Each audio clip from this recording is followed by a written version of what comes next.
So we're going to start this process by explaining to you some of your subconscious stuff that goes on in your mind. And why are we going to do that? Why are we going to start with this emotional processing and where your pain and suffering comes from, stuff like that? Because frankly, the vast majority of the BS that you have to deal with on a daily basis comes from your own mind. Comes from your own reactions to stuff. It comes from your own negativity, your own internal processing, your own reactions to the things that exist around you or the thoughts that float through your mind that your imagination creates. A lot of that stuff that's been blocking you from being able to do the cool stuff that other people are able to do, that you want to be able to do with your mind, well, that comes from a space of subconscious processing, including all of your emotional reactions to things. And so one of the big things that we need to get out of the way for you is the ability to take conscious control of your emotional reactions in real time. And so the basic operation of your entire mind, including all of its thoughts, emotions, and challenges, is derived from the basic operation of your nervous system. And why do we say that? Well, because your mind is mostly created by the gray matter of your brain and how it operates. And your gray matter of your brain and white matter is basically your nervous system in a very centralized form, right? You've got your nervous system all over your body, but most of your nervous system is up here in your head, and it works in a very specific way. Your nervous system is nothing but a big comparator. It constantly compares one thing to another. We talked about this just a minute ago, where you put your hand on the stove and it's not telling you, hey, this is 160 degrees, we need to move the hand, cells are being destroyed, life is being destroyed in the hand. It tells you, hey, this is much hotter than it was a second ago. Okay? It's never telling you an exact measurement of something. It's always telling you a comparative measurement from one moment to the next. And that's why we're talking about when you smell a gas leak, you need to get out of your house, because your nose from time 1 to time 2 says gas low to high. Hey, wake up in the middle of the night. There's a gas leak. Get out of the house. But then you walk around for a little bit. You think it was a dream, because time 2 to time 3, all of a sudden your nervous system normalizes. You go back to bed and everybody in the house dies.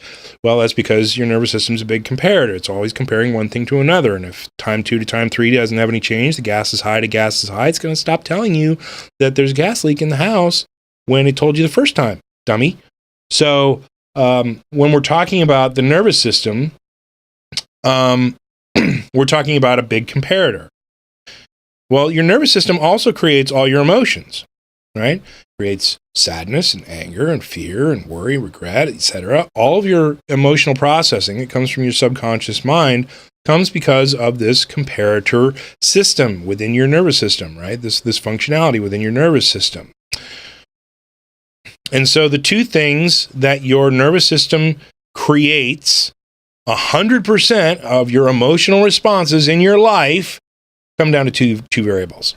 One is the expectation or preference about any certain something that's going to be happening in the next few seconds. And then the other thing that it compares is your perception with an appraisal process about that same something. And this is the basic understanding of how your nervous system works, but it's also the basic understanding of how all of your human emotions work and all the pain and suffering that your mind creates to keep you out of happiness and to keep you from turning on the higher functions that your mind has.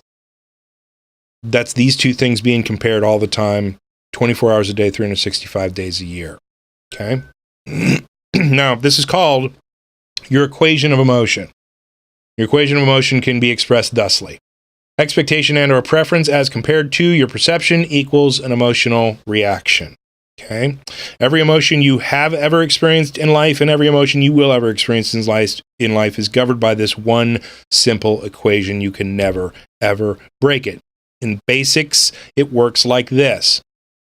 When your expectation or preference about any one thing matches your perception about any one thing, then you have a positive emotion about that perception connected with your expectation or preference about that thing.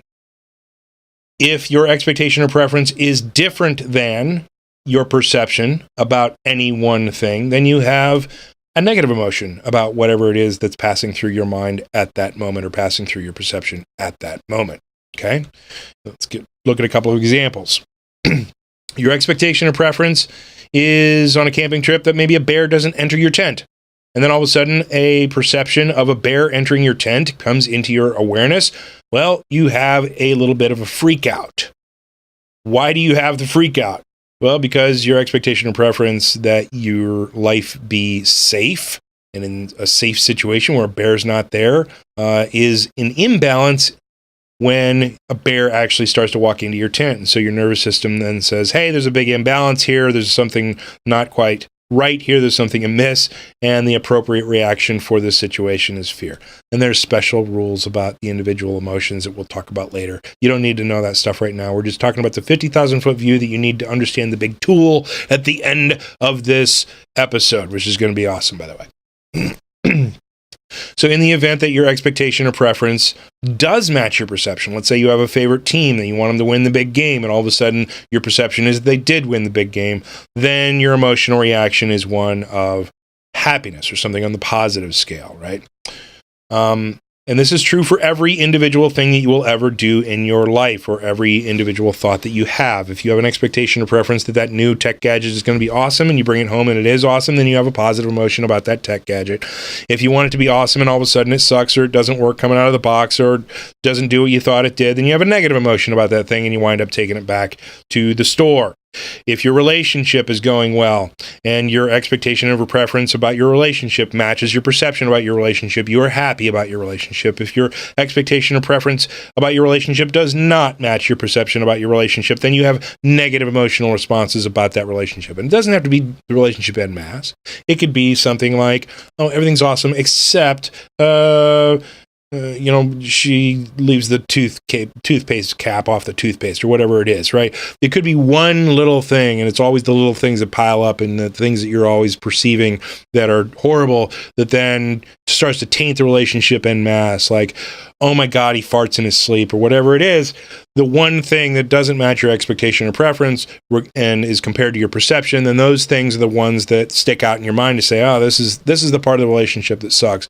Compared to, if you brought your perception to the positive portions of the relationship, then it might last a bit longer than it does. Now, the opposite is also true. When you test it for a negative proof, when you remove one or the other variables about your expectation or preference or your perception about any one thing, you will not have an emotional reaction about that thing, which is really cool. For instance, if you don't have a expectation or preference about a certain team winning the game, then when you find out they did or did not win the game, it doesn't matter to you. You didn't have an attachment to the team. And if you don't have a perception, let's say you do care about someone who, or a team that is playing a sporting event, and you don't know who won the game yet. Let's say you were busy or had something else to do and the game was played, you don't know the score yet, you don't have an emotional reaction about that game yet. It could be driving you crazy that you want to know the score of the game. Sure, why not? But that's a different expectation or preference, that the expectation or preference that you wanted to know the score of the game and that you don't know the score of the game. Those are imbalanced and that's driving you crazy. But the game itself, you don't know who won or lost because your perception isn't there yet, so you don't have an emotional reaction about who won or lost the game itself, which is basically how your nervous system works. So, of course, it works that way.